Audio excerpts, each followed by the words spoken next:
사랑하는 성도 여러분, 안녕하세요.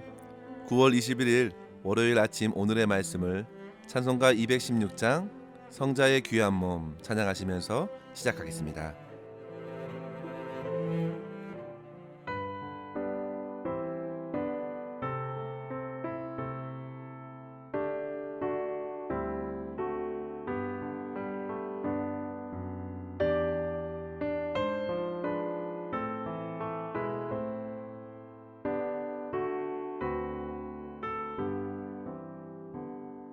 성자의 귀한 몸 날 위하여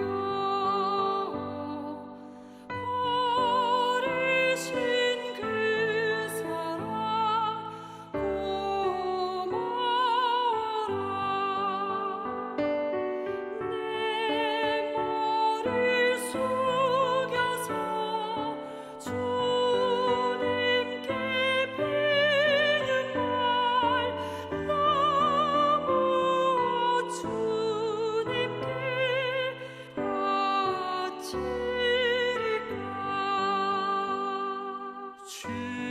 지금도 날 위해 간구하심 이 어두운 믿음이 없나니 주님의 참사랑 고맙고 놀라워 찬송과 기도를 쉬지 않네.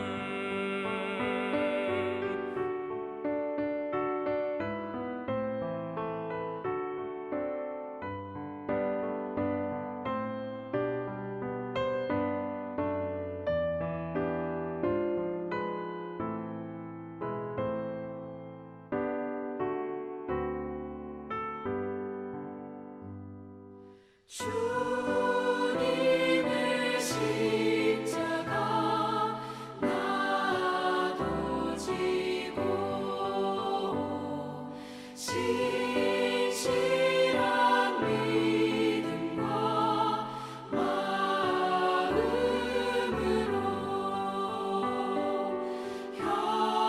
형제의 사랑과 친절한 위로를 네게나 베풀게 하옵소서. 만 가지 은혜를 받았으니 내 평생 슬프나 즐거우나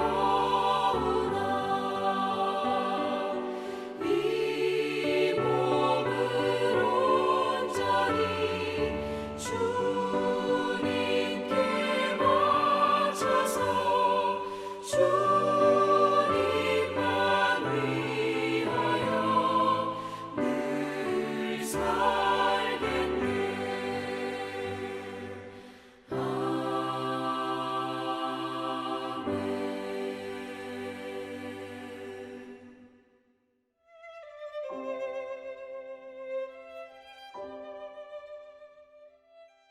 아멘. 오늘 말씀은 예레미야 34장 17절에서 22절까지의 말씀입니다. 제가 봉독해 올립니다. 그러므로 여호와께서 이와 같이 말씀하시니라. 너희가 나에게 순종하지 아니하고 각기 형제와 이웃에게 자유를 선포한 것을 실행하지 아니하였은즉 내가 너희를 대적하여 칼과 전염병과 기근에게 자유를 주리라. 여호와의 말씀이니라. 내가 너희를 세계 여러 나라 가운데에 흩어지게 할 것이며 송아지를 둘로 쪼개고 그 두 조각 사이로 지나매 내 앞에 언약을 맺었으나 그 말을 실행하지 아니하여 내 계약을 어긴 그들을 곧 송아지 두 조각 사이로 지난 유다 고관들과 예루살렘 고관들과 내시들과 제사장들과 이 땅 모든 백성을 내가 그들의 원수의 손과 그들의 생명을 찾는 자의 손에 넘기리니 그들의 시체가 공중의 새와 땅의 짐승의 먹이가 될 것이며 또 내가 유다의 시드기야 왕과 그의 고관들을 그의 원수의 손과 그의 생명을 찾는 자의 손과 너희에게서 떠나간 바벨론 왕의 군대의 손에 넘기리라. 여호와의 말씀이니라. 보라, 내가 그들에게 명령하여 이 성읍에 다시 오게 하리니 그들이 이 성을 쳐서 빼앗아 불살할 것이라. 내가 유다의 성읍들을 주민이 없어 처참한 황무지가 되게 하리라. 아멘. 오늘 우리가 읽은 본문을 이해하기 위해서는 먼저 34장의 배경을 알아야 합니다. 34장은 유다가 바벨론 느부갓네살 왕과 군대로 인해서 거의 모든 성이 함락되어 있는 위기에서 시작합니다. 7절에 보시면 유다에게는 예루살렘과 라기스와 아세가 이 세 개의 성만을 남겨둔 상황이었습니다. 이런 풍전등화와 같은 시기에 시드기야 왕이 할 수 있는 것이 무엇이 있었을까요? 모든 성은 빼앗겼고 남은 세 개의 성들도 포위되어 있습니다. 그런 상황에서 시드기야 왕은 큰 결단을 내립니다. 바로 8절과 9절의 말씀을 보시면 예루살렘에 있는 모든 백성과 하나님 앞에서 계약을 맺어 히브리 남녀노비를 놓아 자유롭게 하고 동족 유다인을 종으로 삼지 못하게 한 것입니다. 사실 이러한 이스라엘 노예 제도는 이미 출애굽기와 신명기에서 주신 율법에 포함되어 있습니다. 신명기 15장 12절에서 15절 말씀을 보시면 같은 히브리인을 노예로 삼을 경우에 6년으로 제한하였고 제7년째에는 자유롭게 하되 빈손으로 가게 하지 말고 그에게 후히 주어서 이후 제대로 다시 살아갈 수 있도록 하였습니다. 그러면서 그들이 애굽의 종되었던 곳에서 속량하게 하신 하나님의 은혜를 기억하게 하셨습니다. 그런데 이러한 노예 제도는 오래전부터 왕을 비롯하여 권력과 부를 가지고 있는 이들에 의해 무시되어 왔습니다. 그들은 오로지 자기 욕심에 따라 하나님의 율법을 순종하지 아니하고 동족의 연약함은 돌아보지 않은 채 오로지 가진 자의 횡포로서 그들을 대했습니다. 그런데 어떤가요? 시드기야가 다시금 계약을 붙들고 자유를 선포한 것입니다. 어쩌면 그는 모든 노예들을 해방하면서 임박한 최후 전쟁에 대비하였을지 모릅니다. 그러나 그 노예 해방은 율법을 회복시키는 일이었기 때문에 하나님께서는 15절에 보시면 그들의 행동을 바른 일을 행한 것이라 인정해 주셨습니다. 그런데 그들은 얼마 지나지 않아 그 뜻을 돌이켜서 다시 해방되었던 이들을 끌어다가 노비로 삼은 것입니다. 사랑하는 성도 여러분, 왜 그들이 자신의 뜻을 그렇게 쉽게 돌이켰을까요? 우리는 21절을 통해 그 이유를 추적할 수 있는데요. 바로 그들을 포위하였던 바벨론 왕과 그의 군대가 떠났기 때문이었습니다. 그들이 몰려왔을 때 시드기야는 포로 해방 계약을 선포합니다. 그리고 그들이 떠났을 때에는 그것을 이내 취소한 것입니다. 이와 같이 하나님 앞에서 행한 계약에 불성실한 그들에게 하나님께서는 오늘 본문을 통해 심판의 메시지를 주신 것이죠. 이러한 말씀을 오늘 묵상하면서 이 아침에 두 가지의 교훈을 붙들었으면 합니다. 첫 번째로 사랑하는 성도 여러분, 상황과 환경에 따른 믿음이 아니라 신실하신 하나님만을 바라보고 말씀에 순종해야 되겠습니다. 본문을 곰곰이 생각해 보면서 얼마나 사람들의 마음이 이렇게 변화무쌍한지 보게 되지요. 정말 화장실 들어갈 때 다르고 나올 때 다른 모습을 그대로 보여주고 있는 것입니다. 이스라엘 백성들은 바벨론 군대에게 사면 초가로 포위되었을 때에는 참으로 빠르게 하나님과 화해하는 방편으로 히브리 종들을 자유케 하였습니다. 시드기야 왕으로부터 시작하여 고관들과 백성들이 하나님과 계약을 맺었습니다. 이 계약은 단순히 말뿐인 계약이 아니었습니다. 그들은 성전에서 실제 계약 의식을 행하였습니다. 본문의 말씀대로 그들은 송아지를 둘로 쪼갰습니다. 그리고 그 두 조각 사이로 지나는 의식을 통해서 반드시 계약을 지키겠다는 의지를 천명합니다.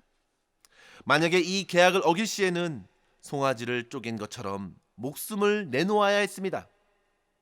그만큼 하나님과의 맺은 언약은 생명과도 같은 것이죠. 하나님께서는 그 송아지 조각 사이로 지나간 이들을 분명히 기억하십니다. 19절에 보시면 그들은 유다 고관들과 예루살렘 고관들, 내시들, 제사장들과 이 땅의 모든 백성들이었습니다. 그런데 그들은 너무도 쉽고 빠르게 그 계약을 파기합니다. 그만큼 그들의 마음에는 하나님을 향한 마음이 없었습니다.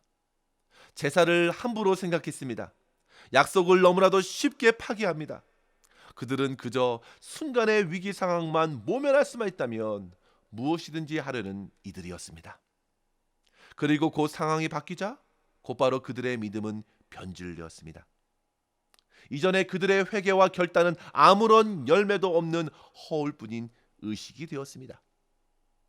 사랑하는 성도 여러분, 이러한 모습은 영적으로 어두운 시대에 자주 나타났습니다. 사사기 시대에 반복되었던 영적 악순환을 생각해 보십시오. 하나님을 잊고 악을 행하며 우상을 숭배하는 이스라엘에게 하나님께서는 이방 민족으로 그들을 혹독하게 징계하셨습니다. 그러자 그들의 그 심각한 상황에 처하자 회개하기 시작했고, 하나님께서는 그들을 긍휼히 여겨 주셔서 사사를 세워 평안을 허락해 주셨지요. 그런데 그 평안에서 또다시 이스라엘 백성들은 오래지 않아 주님을 잊고 악을 행합니다. 이에 다시 하나님의 심판 그리고 그들의 회개로 순환되는 것입니다. 상황과 환경에 따라 변화되는 얄팍한 믿음의 모습을 보게 되죠. 사랑하는 성도 여러분, 우리는 이러한 시험에 빠지지 않도록 자신을 살펴야겠습니다. 우리가 주님을 믿는 것은 우리의 계산에 따른 안위와 유익을 위해서가 아닙니다. 우리가 주님을 믿는 것은 우리가 주님의 백성이기 때문입니다. 우리가 주님께 예배하는 것은 우리가 생각하는 그 무엇을 얻어내기 위함이 아니라 우리가 주님을 예배하는 존재이고, 그럴 때에 우리의 삶의 최고의 가치가 드러나기 때문입니다.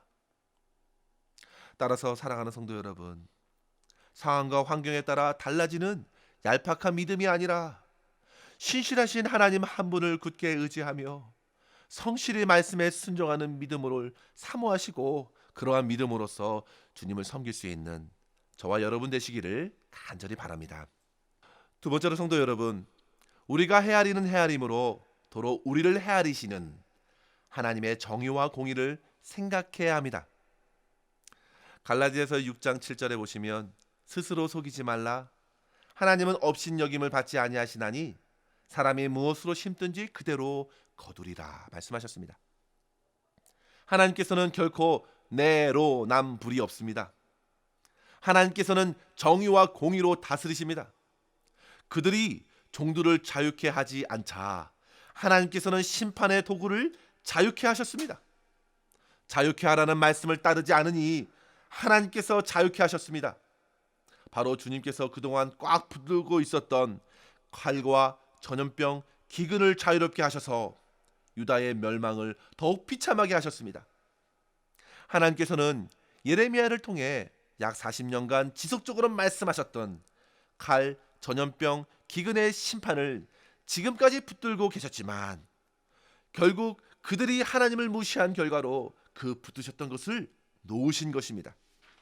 성도 여러분, 하나님의 오래 참음을 시험치 마십시오. 심판은 반드시 실행됩니다. 뿐만 아니라 그들에게 떠났던 바벨론이 돌아와 치게 하셨습니다. 그들이 두려워했던 그 상황이 더욱 심각하게 벌어질 것입니다. 그리고 마지막으로 그들이 종을 자유롭게 하지 않자 하나님은 그들 모두가 바벨론의 종이 되게 하십니다. 사랑하는 성도 여러분, 하나님의 공의와 정의를 생각하여야 합니다. 예수님께서도 너희가 헤아리는 그 헤아림으로 너희가 헤아림을 받을 것이다. 너희가 남에게 대접받고자 하는 대로 너희도 남을 대접하라 말씀하셨습니다. 우리가 하는 대로 우리가 받을 것입니다. 심는 대로 거둘 것입니다. 따라서 성도 여러분, 가장 소중한 것을 심어야겠습니다. 그것은 복음입니다. 그리스도의 사랑이 하나님께서 우리에게 주신 가장 소중한 선물이지 않습니까? 주변의 사람들에게 예수님의 사랑을 많이 심고 베푸는 자가 복된 자입니다. 복음을 심고 사랑을 심고 용서로서 자유를 전하십시오. 그러면 우리는 더욱 주님의 복음을 누리고 주님의 사랑과 용서와 자유를 누리게 될 것입니다. 이러한 하늘의 신령한 은혜를 풍성히 누리시는 저와 여러분 될 수 있기를 주님의 이름으로 간절히 소망합니다. 기도하겠습니다.